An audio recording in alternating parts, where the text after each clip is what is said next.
उर्दू पर। दीवार पे कुदरत की फनकार ने दस्तक दी, फिर चलने लगा जादू और फूट पड़ा दरिया।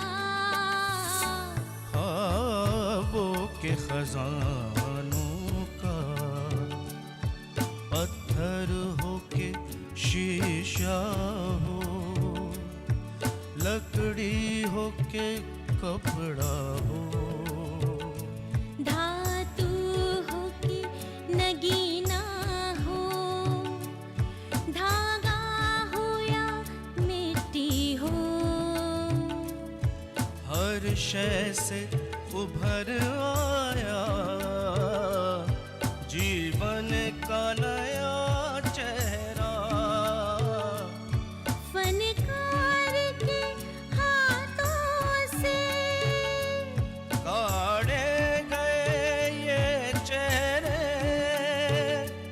आईना हैरत है, तहरीर शिफाकत है, अनमोल विरासत है, अनमोल विरासत है।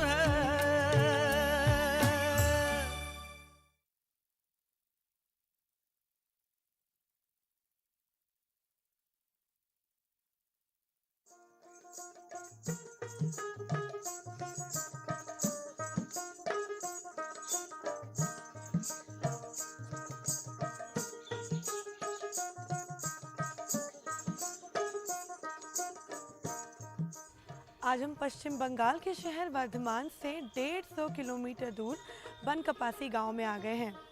इस गांव के हर घर में फनकार अपने हाथों के हुनर से अपने ख्वाबों के नमूनों को शोलापित में बुनता है।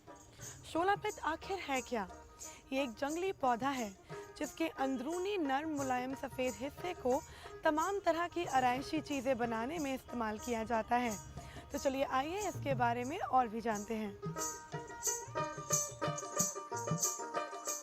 शोला मगरबी बंगाल, तमिलनाडु, असम और कर्नाटक के पानी से भरे दलदली इलाकों में उगने वाला जंगली पौधा है।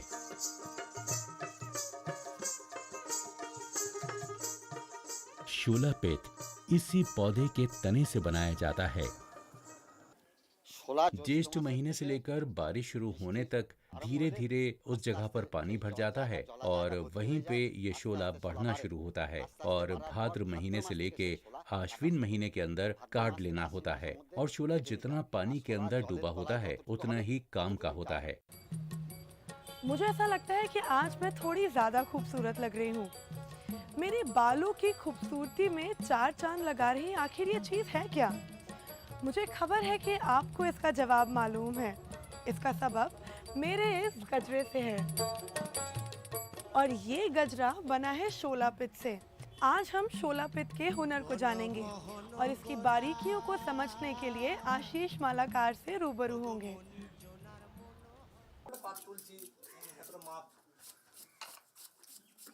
आप हैं आशीष मालाकार, शोलापित के माहिर फनकार, जिनका हुनर ही खुद उनकी जबान बोलता है। मेरा नाम आशीष मालाकार है और मेरे वालिद का नाम आदिल मालाकार है। मैं मंगलकोट का रहने वाला हूँ। मेरे सभी घर वाले शोला का ही काम करते हैं। मेरे दादाजी और दादी जी ने इस काम की शुरुआत की थी। मेरी दादी जी को प्रेसिडेंट अवार्ड मिला था और फिर मेरे वालिद साहब को भी प्रेसिडेंट अवार्ड मिला था।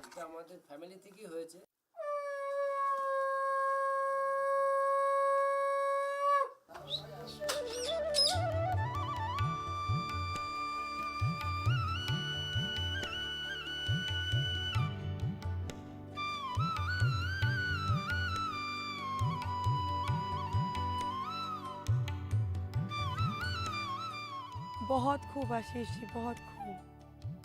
बहुत कमाल का काम है आपका।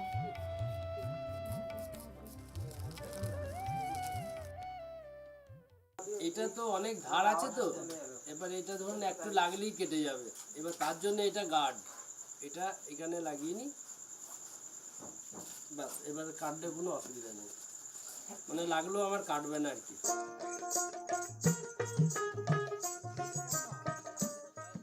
शोला पित के पौधे के तने के कई टुकड़े किए जाते हैं और उनकी ऊपरी भूरी परत छील दी जाती है, जिससे सिर्फ अंदरूनी हिस्सा ही बचा रहता है।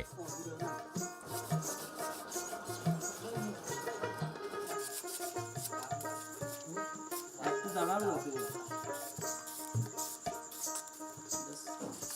शोला कारीगर कई तरह के औजारों का इस्तेमाल करते हैं, छोटी बड़ी कैंचियाँ, बांस की चिमटियाँ और तरह तरह के चाकू। लेकिन जो सबसे ज़रूरी औजार है वो है काट। कारीगर को काम करने के लिए चाहिए कई तरह के औजार और कुछ सामान। सदा हुआ लकड़ी का फट्टा, अलग अलग साइज के कात, कई तरह की कैंचियां, करात लट्टू जैसा औजार, कई तरह के चाकू और छोटे कात। फनकार को खाम माल की जरूरत भी होती है। शोला पौधे के तने, बांस की खपच्चियां, घर में बनी लुगदी या गोंद, सुनहरे चमकीले रंगीन कागज, गोटा, किनारियां, जरी की डोरियां, सितारे, कुंदन, प्लास्टिक के फूल वगैरह। शोला पित नर्म, मुलायम और निहायत ही नाजुक शोला डंठल और नाल से खूबसूरत चीज़ें बनाने का अनोखा फन है। शोला का पौधा झीलों, तालाबों और दूसरे नमी वाले इलाकों में उगता है। इसकी बाहरी परत का रंग भूरा होता है, जिसे निकालकर इसके अंदरूनी मुलायम हिस्से के छोटे छोटे टुकड़े कर लिए जाते हैं और फिर एक तेज धार वाले चाकू से इसकी परतें निकाली जाती हैं और फिर इन परतों से दुर्गा माँ के लिए ये खूबसूरत गहने और कपड़े बनाए जाते हैं।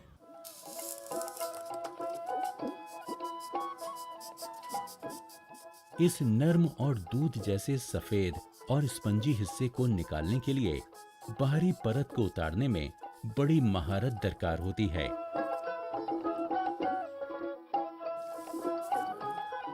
शोला के तनों की बाहरी छाल एहतियात से कात की मदद से छील दी जाती है।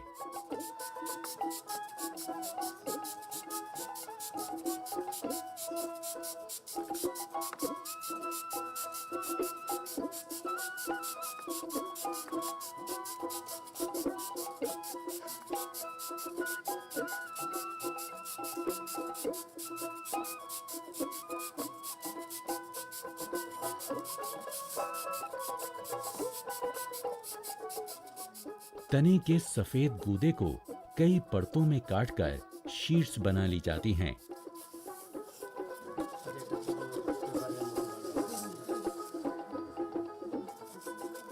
फनकार इन तनों से कई शीट्स तैयार कर लेता है।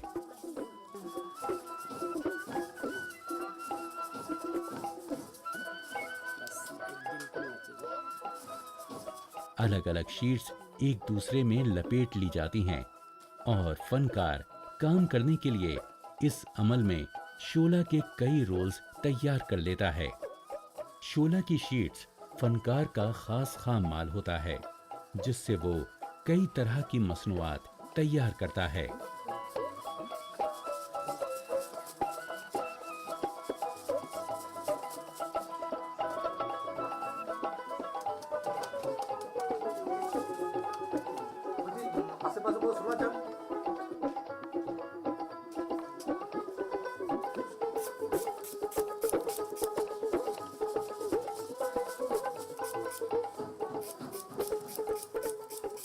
फनकार दूध जैसे सफेद शोला को अब कई रंगों में भी रंगने लगे हैं।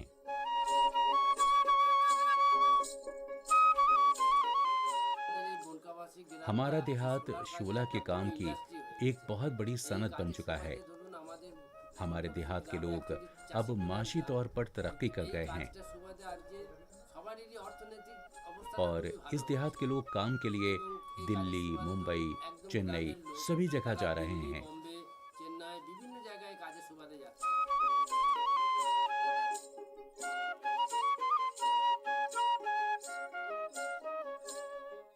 शोला पित इसी पौधे के तने से बनाया जाता है। तने के मटियाले रंग के बाहरी हिस्से के अंदर एक सफेद और नर्म हिस्सा होता है। এই কভারটা ছাড়ানো হলো। इसका अंदरूनी हिस्सा हल्का, सुराखदार और मुलायम होता है, जिसे फनकार अपनी पसंद की शक्ल में ढाल सकते हैं।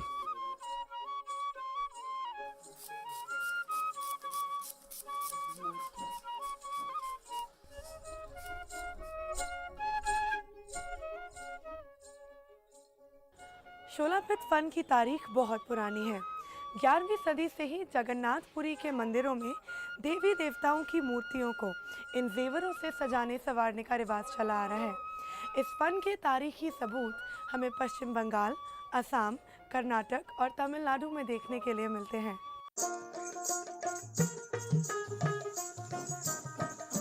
फनकार पहले कागज पर डिजाइन बनाता है और फिर उन्हें शोला के मुकम्मल मसनूआत में उतारता है। फनकार कई तरह के नमूने कागज में काटता है।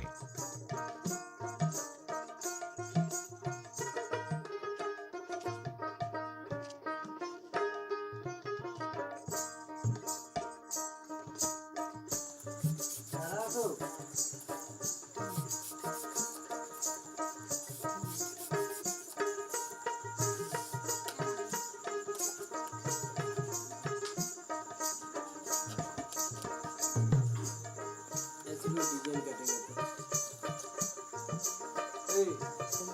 अरे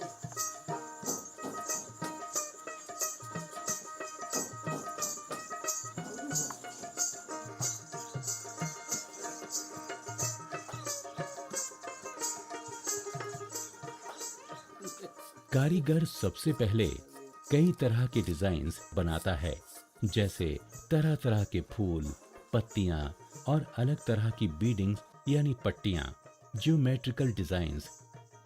बेसिक डिजाइन्स बनाने के बाद उनसे कुछ बड़े नमूने बनाए जाते हैं।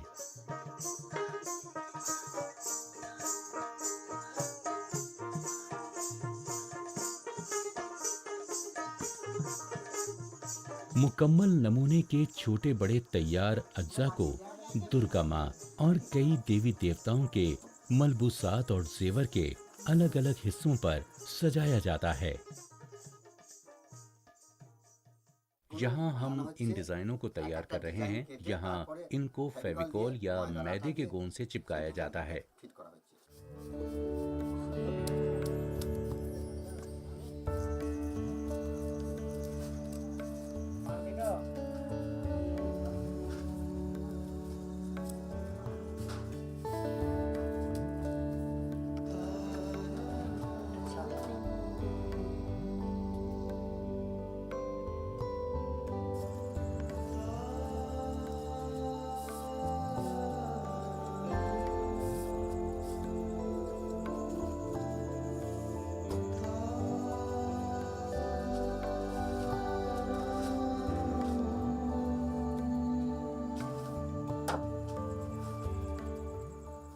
रंगीन कागजों पर भी शोला से सादे और बेइंतहा खूबसूरत नमूने बनाए जाते हैं।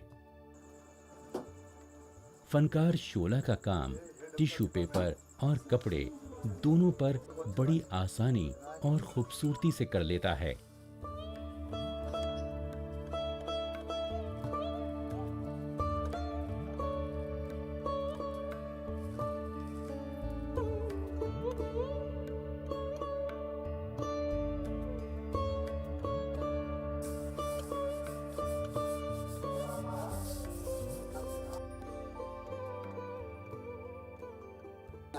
मैं ट्रेनिंग मास्टर हूँ। मैं मुख्तलिफ जगह पे सरकार की तरफ से ट्रेनिंग देता हूँ और बाहर भी काफ़ी प्रोग्राम करता रहता हूँ। मैं हैंडीक्राफ्ट का प्रोग्राम करता हूँ। मेरे घर वाले, मेरे बेटे और मेरी बहुएं भी यही काम करती हैं। मेरे शागिर्द भी यही काम करते हैं और यही मेरी रोजी रोटी है। पौधे के अंदरूनी मुलायम हिस्से को इस खूबसूरत शक्ल में तब्दील करने वाले फनकारों को मालाकार कहते हैं। क्योंकि जब इस फन की शुरुआत हुई तब शुरुआती दौर में इसकी सिर्फ मालाएं और हार बनाई जाती थी। कदीम ज़माने से ही देवी देवताओं की मूर्तियों को सजाने के लिए इस फन का इस्तेमाल किया जाता है।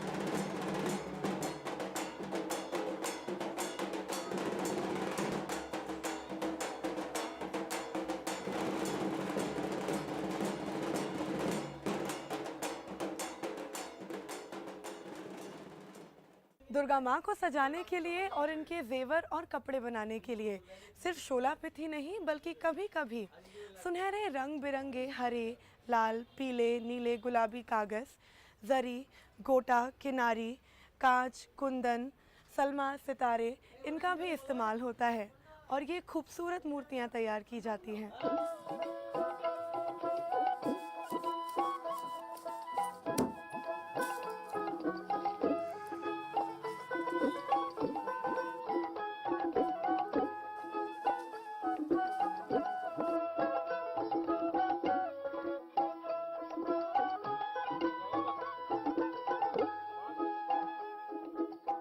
टीन के फॉइल तरह तरह की अशकाल में काटकर पित्त के टुकड़ों में चिपका दिया जाता है। ये डिजाइन सफेद रंग की नक्काशी का है जो शोला से बना हुआ है और वो वाला शोला को कलर करके बनाया गया है। शोला पित्त को बंगाल में हमेशा से आराइश के लिए इस्तेमाल किया जाता रहा है।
शोला पित्त का काम सिर्फ इस गांव के मर्द ही नहीं बल्कि औरतें और बच्चे भी उतनी ही नज़ाकत और बारीकी से करते हैं।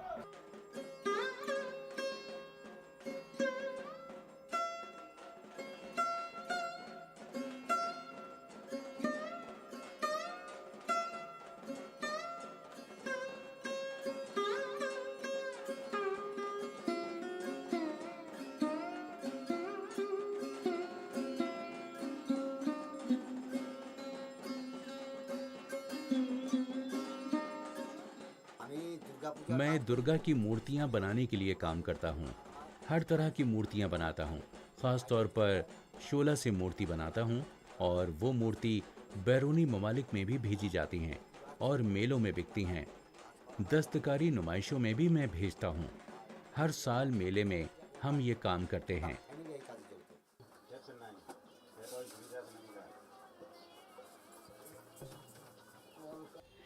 चलिए आपको एक बड़ी ही हैरत अंगेज बात बताते हैं। अंग्रेज़ों के ज़माने में शोला पित्त का इस्तेमाल शोला टोपियाँ बनाने के लिए किया जाता था। शोला के गूदे पर हमारे देश की चिलचिलाती गर्मी का कोई खास फर्क नहीं पड़ता, इसीलिए अंग्रेज़ों ने शोला टोपियाँ और शोला हेलमेट बनाने शुरू कर दिए। थी ना बड़ी दिलचस्प बात। शोला पित्त से तरह तरह के फूल तैयार किए जाते हैं। दस्तकार इस रोल में से 1 इंच लंबा टुकड़ा काटता है। कटे हुए हिस्से पर चाकू से वी के निशान बनाए जाते हैं और अंगूठे और कलमे की उंगली की मदद से गैर रंगीन हिस्से को पकड़ता है और उसे एक फूल की शक्ल दे देता है।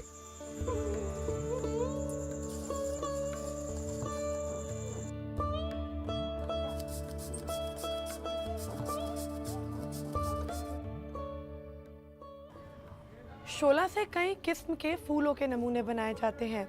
गुलाब, चंपा, मोतिया, चमेली और ये फूल कभी कभी असली रंगीन फूलों से भी ज़्यादा पाक साफ लगते हैं।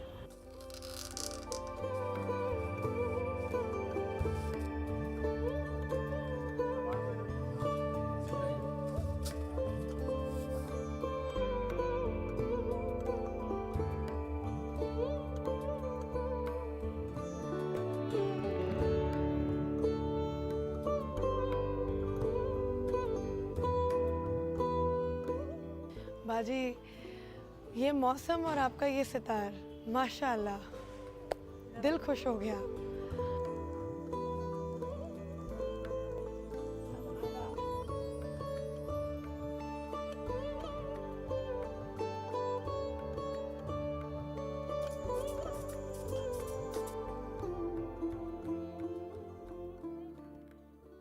আজকে শুধু আমরা দেবদেবীর মূর্তি নয়, हम सिर्फ देवी देवताओं की मूर्तियां ही नहीं बनाते, हम दिल्ली का red fort, Qutub Minar, India gate, greater Noida, Taj Mahal, Calcutta का विक्टोरिया मेमोरियल, मक्का मदीना, हर चीज शोला से तैयार करते हैं। মক্কা মদিনা সবকিছু আমরা এই সোলার উপর দিয়ে বানাই।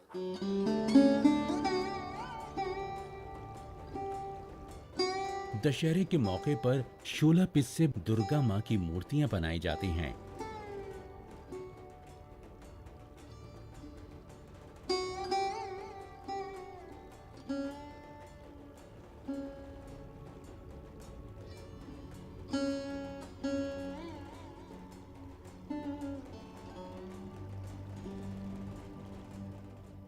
फनकारों ने अपने हाथों से जो हसीन शोला पित के गहने बनाए, उनसे देवी माँ की मूर्ति को दुर्गा पूजा के लिए सजाया जा रहा है। पित फनकारों का कमाल बड़ी बड़ी मूर्तियों को सजाने में जाहिर होता है।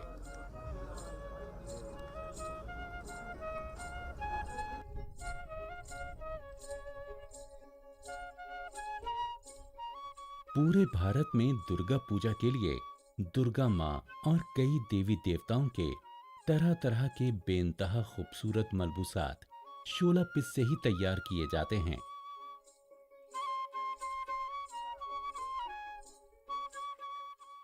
इन पाक मलबूसात का हुस्न देखते ही बनता है।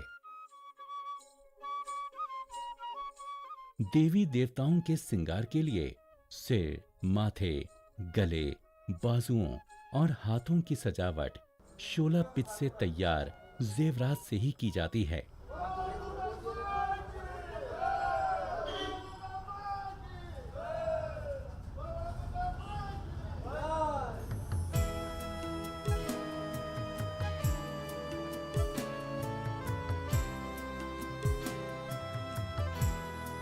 हमें आवाज देती है ये सदियों की विरासत, हमें आवाज देती है ये सदियों की विरासत।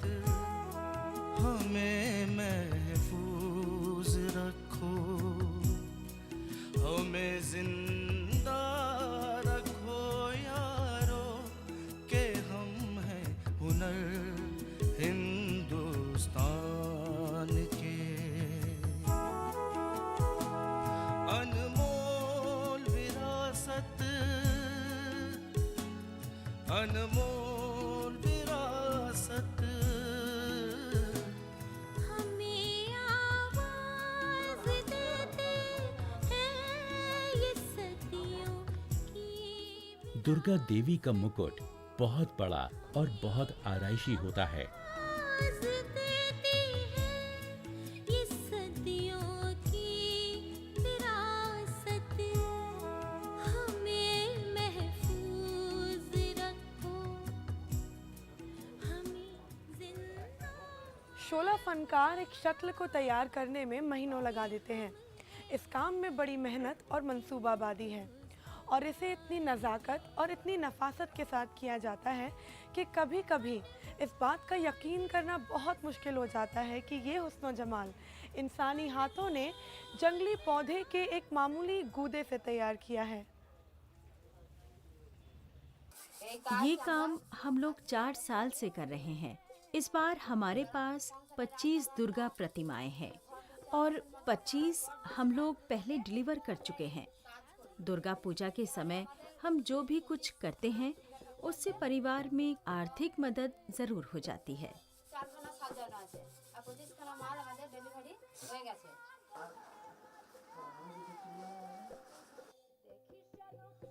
मैं इस शोला के काम के लिए बैरूनी ममालिक भी जा चुका हूँ।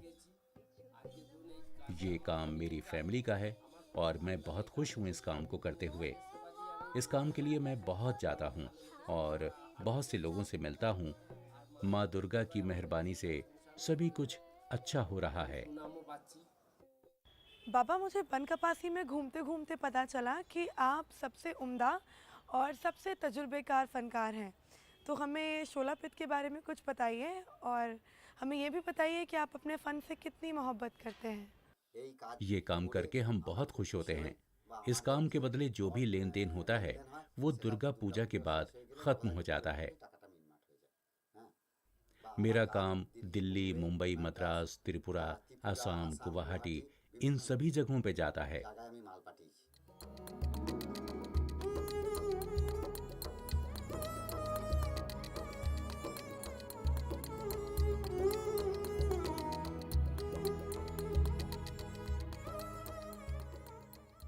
तो अब ये बात वाज़े हो चुकी है कि अपने मखसूस मजहबी अकीदे और उसूस की बदौलत शोला पित आज भी एक जिंदा फ़न के तौर पर कायम है और इन कारीगरों का हुनर, इनका तजुर्बा और इनका इल्म ही आज ने गैर मजहबी चीज़ें तैयार करने में मदद कर रहा है।